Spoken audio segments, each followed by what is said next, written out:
আল্লাহ রসুল বেলায় দান করছে মাওলা আলীকে এই পৃথিবীতে আসার আগে। আর একটা কথা বলবো, একটা গান গাব। পৃথিবীতে পবিত্র কাবাগর, এই কাবাগরে পৃথিবীর জন্ম লগ্ন অদ্যাবধি পর্যন্ত পৃথিবীতে পবিত্র কাবাগরে কেউ আসে নাই, মানুষ বেশে কারো জন্ম হয় নাই, একমাত্র হইছে কার? সুবহানাল্লাহ করলে মাওলা আলীর জন্ম হইছে। শুনে রাখেন, বুঝবেন বাবারা, আপনারা তো জ্ঞানী মানুষ, আমরা দুইজন একেবারে ক্ষুদ্র, ত্রুটি বিচ্ছুতি হলে মাফ করে দিয়ে একটা কথা কয়ে যাই। মাওলা আলী তার সহধর্মিনী ফাতেমারে কোনোদিন ফাতেমা কয়ে ডাকে নাই। ডাকে নাই কেন? তাকে জহুরা বলছে, তাকে জাহারা বলছে, তাকে জহুরুন বলছে। তিনটা নামে মাওলা আলী তার সহধর্মিনীকে ডাকছে। ফাতেমা বলে ডাকে নাই এই জন্যই, তার মায়ের নাম ছিল ফাতেমা। দুইটার আবির মত, আমি দলিল ছাড়া কোনো কথা বলবো না। ফাতেমা বিনতে সাদ, বাজায় না, ফাতেমা বিনতে সাদ, ফাতেমা বিনতে আসাদ যখন সপ্তম বয়সী গর্ভে ছিলেন মাওলা আলী, হুজুর পাকের মহব্বতে তার চাচি, আমার দয়াল নবীর হলো চাচি, আর আলীর বাবার নাম হলো আবু তালিব, দয়াল নবীর হলো চাচা। এই চাচার হলো স্ত্রী, দয়াল নবীর হলো চাচি, আমার আলীর হলো মা। সে মনে মনে মানত করেছিলেন, হে বিশ্ব জগতের প্রতিপালক, আমার গর্ভে যদি একটা পুত্র সন্তান হয়, আমি মুহাম্মদের সেবা করার জন্য ওকে দান করেছি, আর যদি কন্যা হয় সেবিকা হিসেবে দান করবে। দেখেন, আপনি যদি নামাজ রোজা পড়েন অসুবিধা নাই, নামাজ রোজা যারা পড়ে ইমাম সাহেবের কাছেও শুক্রবার দিন মা বোনেরা একটু সিন্নি তবারক পাক করে দিয়া গর্ভবতী থাকলে তার কাছে একটু দোয়া প্রার্থনা করে, করে কিনা? আবার আল্লাহর ওলির দরবারেও মানত করে। যেমন এই ওলির দরবার আসছি, আউলিয়ার ট্যাগ এনেও কিন্তু অনেক আইছে না, মানত করে না, করছে। তো ওই সময় তো মানত করার জায়গা ছিল না। এই প্রশ্নের জবাব দিবেন নিচ্ছি, খুব খেয়াল করে শুনবেন। মানত করার কোন জায়গা ছিল না, একটা জায়গা ছিল আল্লাহর কাবাঘর। এই কাবাঘরে ঘুইরা ঘুইরা মাওলা আলীর মা তোয়াব করেছিলেন পবিত্র কাবাঘর। যেই তোয়াব করতেছে এই সময়ের মধ্যে মায়ের প্রসব বেদনা উদয় হয়ে গেছে। মা তাকিয়ে দেখে ডাইনে বামে সামনে পিছনে কেউ নাই। ও আল্লাহ, আমার ইজ্জত তো মানুষ দেখে ফেলবে, এই সময়ের মধ্যে যদি আমার বাচ্চাটা প্রসব হয়, আমার মান সম্মান বলতে আর কিছুই থাকবে না। তুমি না রহমতের মালিক, তুমি না হেফাজতের মালিক, তুমি আমাকে একটু রক্ষা করো। এ কথা বলতে বলতেই আল্লাহর কাবা ঘরের দরজাটা খুলে গেছে। আমরা একটু সুবহানাল্লাহ, সুবহানাল্লাহ।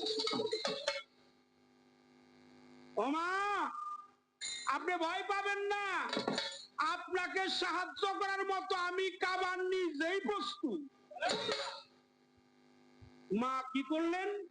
হামাগুড়ি দিয়ে উঠলেন পবিত্র কাবায়, একাকার হয়ে গেল কাবা ঘরের দরজা, জন্ম হয়ে গেল মাওলা আলী। 3 দিন গত হয়ে গেছে, মায়ের মুখ দেখে নাই, মায়ের চোখ দিয়ে তাকায় দেখে নাই, মা ডাকছে কান দিয়ে শুনে নাই, মায়ের স্তনটা মুখে নাই নাই। মা মনে করছে হলো বুবা, হলো অন্ধ, হলো বদি, হলো চোখে দেখে না, একটা বিকলঙ্ক সন্তান আইছে। আল্লাহ রসুল 3 দিন পরে 72 ঘন্টা পার হয়ে গেছিল, উনি ছিলেন ইয়ামেনে। সর্বপ্রথম যখন মক্কায় একটা রোল পড়ে গেল, আবু তালিবের সহধর্মিনী কাবা ঘরে আটক করছে, বেরোইতে পারে না, তখন রসুল পাক এসে তার পবিত্র হস্ত মুবারক দিয়ে বলেছিলেন বিসমিল্লাহির রহমানির। সঙ্গে সঙ্গে কাবার দ্বার খুলে গেল। দেখলেন মা একটা বিকলাঙ্গ সন্তান কোলে নিয়ে বসে আছে। মোহাম্মদকে দেখে তার অনেক ব্যথা, দুঃখ, কষ্ট, জ্বালা যন্ত্রণার কথা মনে হয়ে গেল। মোহাম্মদ রে, আমার গর্ভে থেকে একটা বিকলাঙ্গ সন্তান আসছে। আল্লাহ রসুল বলল, চাচি ওরে তুমি বিকলাঙ্গ কইও না, ওরে আমার কোলে দাও, ওরে আমার কোলে দাও, ওরে তুমি বিকলাঙ্গ কইও না। বিকলাঙ্গ কইলে আল্লাহ বেজার হয়ে যাবে।